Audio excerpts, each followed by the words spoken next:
తిరువూరు సంఘటన జరిగిన తర్వాత మీరు తిరువూరు విషయంలో కల్పించుకోవద్దు, పార్టీ వ్యవహారాల్లో మీరు పూర్తిగా రకంగా తిరువూరు విషయంలో కల్పించుకోవద్దు, అక్కడ వేరే వారికి అప్పచెప్పాం అని మీ ప్రోటోకాల్ మట్టికి మీకు చివరి వరకు కూడా పార్టీ ఇస్తుంది అని ఆయనకి సమాచారం ఇవ్వటం అనేది జరిగింది.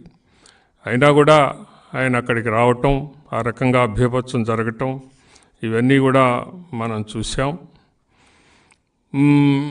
తదనంతరం మరి అంటే నేను ముందుగానే ఆయనతో చాలా దాదాపు 2-3 సంవత్సరాలుగా ఆయనతోటి నేను అటు పార్టీ ప్రెసిడెంట్గా వ్యవహరించటం అనేది జరిగింది. ఎప్పుడూ కూడా ఆయన్ని పార్టీ తగ్గించటం కానీ, పార్టీ ఎప్పుడూ కూడా ఆయన్ని దూరం పెట్టడం కానీ ఇలాంటివి ఏది జరగలేదు అనేది వాస్తవం. ఆయనే దూరం జరుగుతూ మరి చివరికి ఈ రకంగా బయటికి వెళ్ళటం అనేది జరిగింది. పార్టీ ఎప్పుడూ కూడా ఆయనకి టికెట్ ఇవ్వటం లేదు అనేది ఇప్పటి వరకు చెప్పలేదు. ఆ టైం కూడా రాలేదు. ఆ టైం రానప్పుడు ఆయనే మరి నాకు ఇవ్వరేమో అనేటటువంటి ఉద్దేశంతో బయటికి వెళ్ళినట్లుగా కనపడుతుంది తప్ప పార్టీ ఆయన్ని దూరం పెట్టలేదు అనేది వాస్తవమైనటువంటి విషయం. ఈ రోజున ఆయన మోసగాడి పంచన చేరారు. 2 సార్లు ఎంపీని చేసిన చంద్రబాబు, లోకేష్లపై ఆయన నోరు పారేసుకోవటము అనేది సరైనటువంటి విషయం కాదు. వ్యక్తిగత స్వార్థం కోసం అమరావతిని కూడా అన్నారు ఆయన.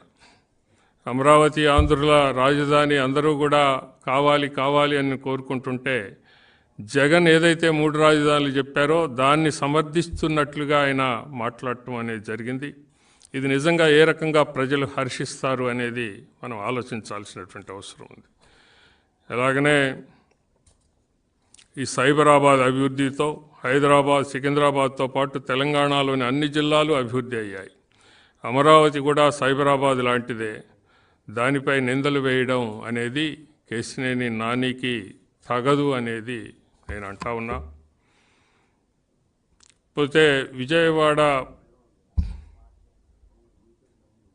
ఇందాకనే అన్నాను నేను, 7 ఇన్ఛార్జీల్లో ఎవరూ కూడా ఆయన వెనక వెళ్ళలేదు అనేటటువంటిది. మొత్తం ఎన్టీఆర్ జిల్లాలో రేపు 7 నియోజకవర్గాలు కూడా గెలుస్తాయి అని అనటంలో ఎటువంటి సందేహం లేదు. పార్టీ పరిస్థితి ఎలా బలంగా ఉంది. ఇలాంటి పరిస్థితుల్లో ఆయన బయటికి వెళ్ళి ఏ రకంగా ఆయన మళ్ళీ నిలబడి మరి ఢిల్లీ వెళ్తాడు అనేది మరి ఆయనకే తెలవాలి. 2 సార్లు బీఫామ్ ఇచ్చినప్పుడు మంచి అయినటువంటి చంద్రబాబు మరి ఈ రోజున చెడుగా ఎలా అనేది ఆయన చెప్పాల్సినటువంటి అవసరం ఉంది. మొట్టమొదటి నేను అలాగే రాజా, నారాయణ గారు, మేము ముగ్గురం వెళ్ళి ఇలా పార్టీ అభిప్రాయపడుతూ ఉంది, మీరు అక్కడ ఒకరికి అప్పచెప్పాం, మీ యొక్క ప్రోటోకాల్ మీకు ఉంటుంది, మీకు ఏ రకంగానూ ఇబ్బంది రాదు అని మేము చెప్పిన తర్వాత ఆయన పోస్ట్ పెట్టారు. ఆ పోస్ట్ పెట్టినప్పుడు కూడా